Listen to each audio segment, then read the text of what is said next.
বিক্রম, আমি তোমাকে একটা জিনিস জিজ্ঞেস করতে চাইছি। তোমার মনে আছে সুপ্রিম কোর্ট যখন ফাইনাল অর্ডারটা দিচ্ছিল এসএসসির, বলেছিল 75 কাইন্ডস অফ করাপশন হয়েছে? এটা আমাদের কথা নয়, কোর্টের কথা। তুমি জাস্ট একটু হ্যাঁ কি না বলে দাও। হ্যাঁ এক্স্যাক্ট 17 ধরনের, সরি হ্যাঁ 17 ধরনের ওকে ওকে। প্যারাগ্রাফ 335 দেবাংশু বসাক আর শাব্বার রাশিদি ডিভিশন বেঞ্চের যেটা হয়েছিল, সেটা অলমোস্ট সুপ্রিম কোর্টের কাছে যখন গিয়েছিল, সুপ্রিম কোর্টও কিন্তু এটাতে সহমত হয়েছিল যে এত ধরনের দুর্নীতি আছে। আমি এইটাই বলছি, শুধু এসএসসি তে সেটা কিন্তু only in respect of SSC. Exactly. So therefore আমি যেটা বলার চেষ্টা করছি যে একটা সিস্টেম্যাটিক করাপশন করছে, আর এই যে সিস্টেম্যাটিক করাপশন যেটা হয়ে যাচ্ছে সেটা মাননীয়া জানে না বা মাননীয়ার অনুপ্রেরণায় হচ্ছে না, এটা ভাববার কোনো কারণ নেই। এমন নয় যেখানে কোনো ছুটকো ছাটকা চোর আছে কি হঠাৎ করে বলে দিল ভাই তুমি আমাকে এত টাকা দাও, কত লোক রিক্রুট হচ্ছে সেই ইনফরমেশন কি থাকবে না? সমস্ত থাকবে। একটা যদি সিবিআই পায় তাহলে এটা তো পাবলিক নলেজ, এটা মানে জানাই আছে যে ভাই যে চাকরি চাই গ্রেড 4 মানে সবচেয়ে নিম্নতর লেভেল, তারা এই এত লক্ষ টাকা দেবে, তার উপরে আরো বেশি দেবে, এবং করতে করতে টপ লেভেল অবধি। তো যেখানে রেট চার্ট নিয়ে করাপশন হয়, এবং আমি তোমাকে আজকে শো শুরুই করলাম, সব্যসাচী দত্ত এরকম টেবিলে বসে আড্ডা মারতে মারতে পরিষ্কার একদম উচ্চ নেতৃত্বের ঘরে বলছে যে হ্যাঁ আমরা এটা করি, আর তোমরা যেটাকে মনে করো করাপশন, এই মানে রাধা মনের মতন কথাবার্তা, তোমরা যেটাকে মনে করো করাপশন আমরা মনে করি যে সিস্টেম্যাটিক ভাবে গরিব মানুষকে চাকরি পাইয়ে দেওয়া। So they justify this corruption. তারা মনে করে যে ওদের যেহেতু পাওয়ার আছে, যেহেতু মানুষ নাকি তাদের রায় দিয়েছে, ভয় দেখে যে মানুষের রায় তারা আদায় করেছে, সেই জন্য ওরা পাওয়ারটাকে এই কারণে মানুষের সরকার, তারা মানুষের কথা ভাবে, তারা মাটির কথা ভাবে। একটা জিনিস আমি বলছি তোমাকে, আমি একদম এটা লিখে নাও, রেকর্ড করে নাও, যতবার ইচ্ছে চালাও। এই জন্য যত ম্যাক্সিমাম লেভেল অফ ভায়োলেন্স হয় কর্পোরেশন ইলেকশনে এবং পঞ্চায়েত ইলেকশনে, বিকজ নিয়োগ করার ম্যাক্সিমাম ক্ষমতা এইখানে করায়। এই ফালতু কথা বলে লাভ নেই, পশ্চিমবঙ্গের মানুষ জানে যে ভায়োলেন্স করে এইখানে ম্যাক্সিমাম টাকা লেনদেন হয়, করাপশন ম্যাক্সিমাম এইখানে হয়, কর্পোরেশন এবং পঞ্চায়েত। সেই জন্য ওরা মরিয়া হয়ে যায় ইলেকশনে লড়তে।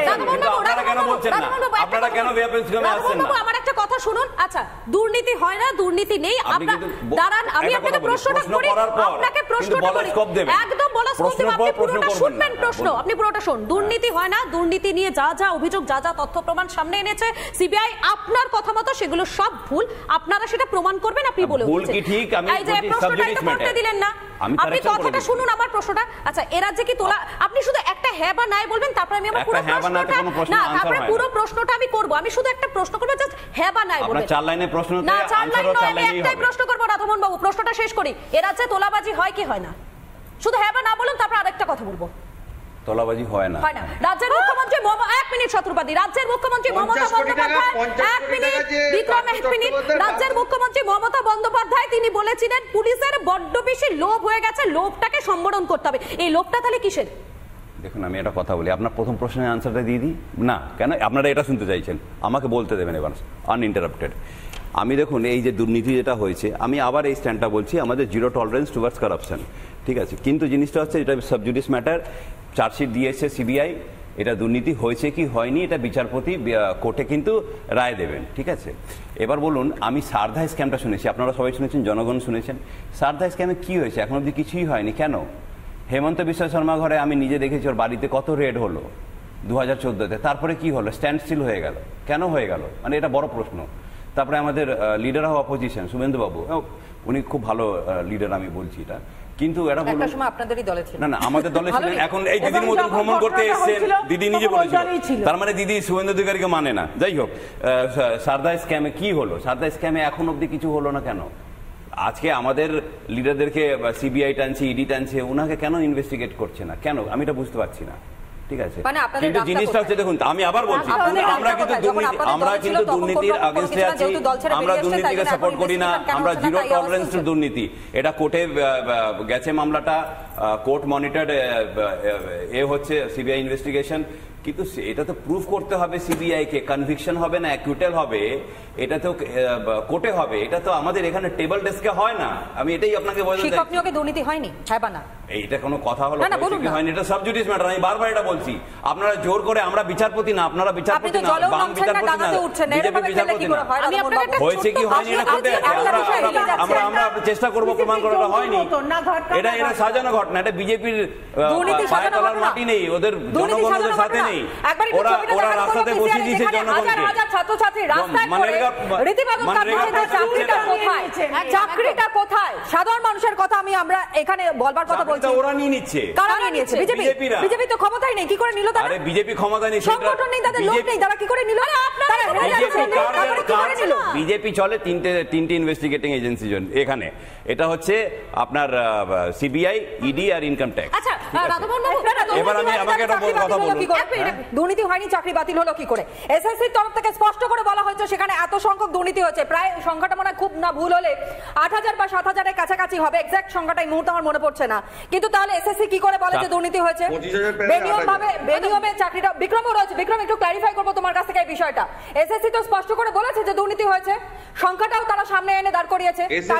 এসএসসি এবং রাজ্য সরকারের তরফ থেকে আদালতে যখন সাবমিশন করা হয় তখন অ্যাডমিট করে নেওয়া হয় যে 8000 এর কাছে দুর্নীতি হয়েছে যারা চাকরি পেয়েছে, এবং it is a matter of record. Radhamohan বাবু একজন অ্যাডভোকেট, তিনি জানেন ম্যাটার অফ রেকর্ডটা কি, এবং সেটাকে কোনোভাবে গুলিয়ে বা কোনো কিছু ভাবে এরা বেঁচে বেরোনোর চেষ্টা করছে। কিন্তু স্পেসিফিক কোর্টের অর্ডার এবং তাদের এফিডেভিটের মধ্যে বলা আছে যে 8000 অ্যারাউন্ড দুর্নীতি হয়েছে এবং ভুয়ো নিয়োগ হয়েছে 25000 প্যানেলের মধ্যে। পুরো প্যানেলটা গেছে, সে অনেক আইনের টেকনিক্যালিটিস এর জন্য গেছে, সেটা বাঁচবে কি বাঁচবে না আমি সেই বিতর্কের মধ্যে যেতে চাই না। কিন্তু স্কুল সার্ভিস কমিশনে অ্যারাউন্ড 25000 অ্যাপয়েন্টমেন্টস এর মধ্যে টোটাল 8000 ভুয়ো এমআর আছে, এক্সেস অ্যাপয়েন্টমেন্ট আছে। পরীক্ষায় না বসে এই যে রাধামোহন বাবু বলছেন, এই যে পরেশ অধিকারীর মেয়ে ইন্টারভিউতে বসলো না, মন্ত্রীর মেয়ে, সে কি করে চাকরি পেল, তার উত্তরটা তো এই রাধামোহন বাবুদের বলে দেওয়া উচিত। কি গিফট হতে পারে সেটাও আমরা দেখে নিলাম বিক্রম বাবু।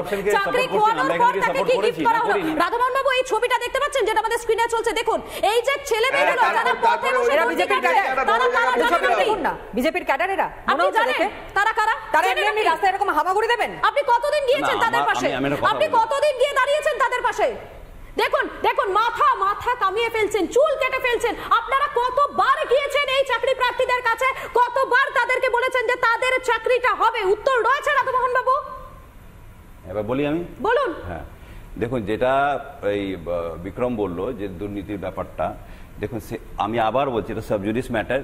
যেগুলো দুর্নীতি হয়েছে এটা কোর্টের কাছে আছে, আবার এটা কনভিকশন হবে না এটাও কোর্টের কাছে আছে। কিন্তু এই যে রাস্তাতে যারা যাদেরকে বসিয়েছে, আপনি বলুন তো, যাদের চাকরি গেছে সবাই তো দুর্নীতি করে চাকরিতে আসেনি, কিছু জন এসছে বা কিছু জন বাকি জনে আছে। আপনি বলুন তো, সবার তার জন্য তো মানে পুরো সবাইকেই রাস্তাতে বসে যেতে হচ্ছে।